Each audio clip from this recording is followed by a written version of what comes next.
राष्ट्रसंत तुकडोजी महाराज क्रीडा संकुल चिमूर एकेकाळी मोठ्या अपेक्षांचं प्रतीक ठरलेलं हे संकुल आज दुर्लक्षाचं जिवंत उदाहरण बनलं आहे।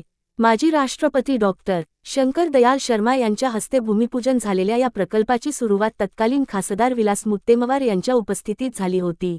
मात्र सध्याची स्थिती पाहता कोट्यवधींचा निधी खर्चूनही खेळाडूंना मूलभूत सुविधांपासून वंचित राहावं लागत आहे। संकुलातील हायमॅक्स लाईट्स बंद पडल्यामुळे संपूर्ण परिसर अंधारात बुडालेला आहे। परिणामी रात्री सराव करणाऱ्या खेळाडूंना अंधारातच जीव धोक्यात घालून सराव करावा लागत आहे। त्यामुळे अपघाताचा धोका वाढला असून सुरक्षिततेचा प्रश्न गंभीर बनला आहे। धावपट्टीलगत वाढलेल्या गवत व झुडपांमुळे सापांचा वावर वाढला आहे। त्यामुळे धावपटू तसेच सकाळ संध्याकाळ फेरफटका मारणाऱ्या नागरिकांमध्ये भीतीचं वातावरण निर्माण झालं आहे। कोणत्याही क्षणी दुर्घटना घडण्याची शक्यता नाकारता येत नाही। क्रीडा संकुलातील गॅलरीची अवस्था देखील अत्यंत बिकट आहे। छत उडालेलं असून उरलेले टिनाचे पत्रे कधीही कोसळण्याच्या स्थितीत आहेत। यामुळे खेळाडूंच्या जीवितास गंभीर धोका निर्माण झाला आहे।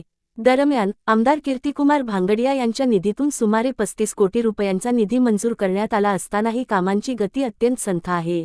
एकही प्रकल्प पूर्णत्वास गेलेला नाही, अशी संतप्त प्रतिक्रिया स्थानिकांकडून व्यक्त होत आहे। जलतरण तलाव पूर्ण होऊनही उद्घाटनाच्या प्रतीक्षेत होऊन आहे। सर्वात गंभीर बाब म्हणजे या क्रीडा संकुलाच्या देखभालीची जबाबदारी नेमकी कोणाकडे आहे, याबाबत स्पष्टता नाही। जिल्हा क्रीडा अधिकारी की तालुका क्रीडा अधिकारी यावर प्रशासन मौन बाळगत असल्याने प्रश्नचिन्ह अधिक गडद होत आहे।